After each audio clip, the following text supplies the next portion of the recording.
दलितों के साथ, महिलाओं के साथ, पिछड़े के साथ उस शोषण के खिलाफ लालू जी का अभियान, लालू जी का उदय हुआ।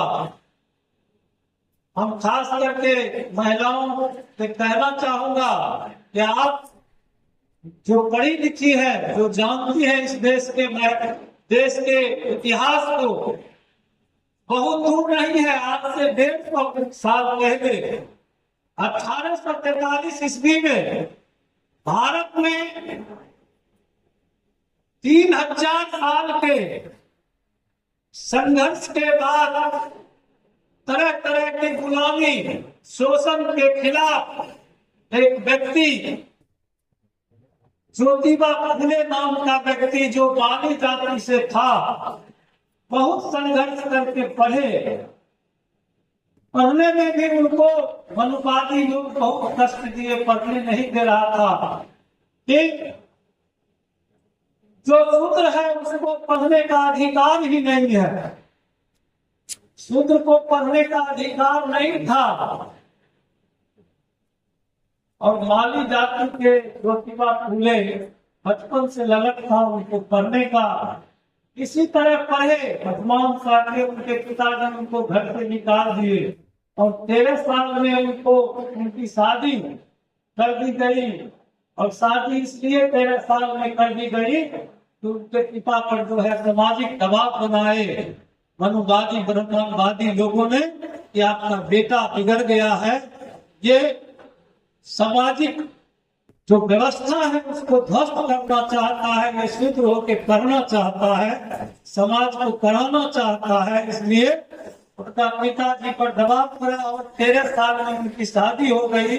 9 साल की उनकी पत्नी थी सावित्री बाई फुले।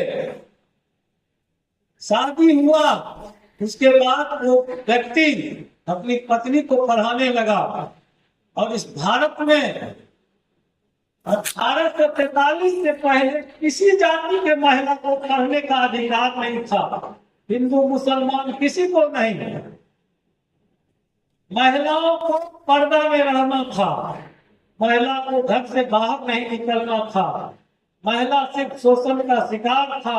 इस देश में आप लोग जानते होंगे सती प्रथा जैसे वो व्यवस्था भी थी कि किसी का पति, किसी महिला का पति, चाहे शादी 1 साल हुआ हो, 2 साल हुआ हो, अगर उसका पति मर जाता था तो जिंदा भांग का धतूरा पिला करके उस महिला को सीता पर बांध दिया जाता था। उसको बांस से दावे रहता था 10-20 आदमी और जिंदा जला दिया जाता था। ऐसी व्यवस्था थी इस भारत में। और उस ऐसे कई सारे महापुरुष हुए जो लड़े, अपने पूरे जीवन समर्पित कर दिए समाज के लिए। और 1843 में जब ज्योतिबा फुले अपनी पत्नी सावित्री बाई फुले को पढ़ा दिए तो वो बोले कि अब तुमको महिला को पढ़ाना है, महिला को घर से बाहर निकालना है। पूरे हर जगह जमींदार के पास वो गए, दोनों पति पत्नी, क्या कुछ जमीन दीजिए हमको एक स्कूल खोलना है महिलाओं के लिए। कोई जमींदार ने जमीन नहीं दिया। हम इस बात को इसलिए कह रहे हैं कि आज हिंदू मुसलमान की बात होती है, सभी लोग धर्म के नाम पर हिंदू मुसलमान के बीच नफरत पैदा करता है। तो उस बीच में एक मुस्लिम,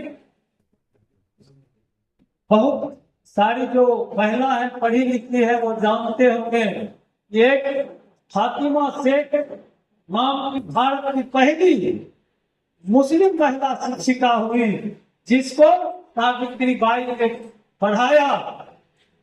उसके पिता ने जमीन दान दिया, जिससे शूद्रों के लिए स्कूल खुला, महिलाओं के लिए पहला स्कूल खुला। वो मुसलमान थे जो अपना जमीन दान दे करके और पहला भारत की महिला मुस्लिम शिक्षिका फातिमा शेख बनी और पहला महिला शिक्षिका सावित्रीबाई फुले है। और ये सब लोग मिलकर के दोनों दंपति ज्योतिबा फुले और सावित्रीबाई फुले मिलकर भारत में 550 स्कूल खोले। इसलिए उसके बाद महिलाओं को पढ़ने का अधिकार मिला और तो बाबा साहब भीमराव अम्बेडकर जैसे लोग, जैसे हस्ती भारत में संविधान लिखने का काम किया। अगर ज्योतिबा फुले नहीं होते तो हमारे बीच संविधान निर्माता भीमराव अम्बेडकर भी नहीं होते। और उस लड़ाई को भारत के संविधान में जो गरीबों को ताकत बाबा साहब भीमराव अम्बेडकर ने दिया, ये मानो लालू प्रसाद यादव जी में है, दूसरा किसी में नहीं है। मांझी जी है, बहुत सारे लोग हैं, सत्ता के लिए गोड़ पैर पकड़ लेता है, यही मांझी जी है। मुख्यमंत्री रहते हुए मंदिर में गया तो उस मंदिर को धुलवाने का काम किया। वो सारे लाज शर्म को रख छोड़कर फिर उसी जगह चले जाते हैं। तो ऐसे लोग का कोई चरित्र नहीं होता है।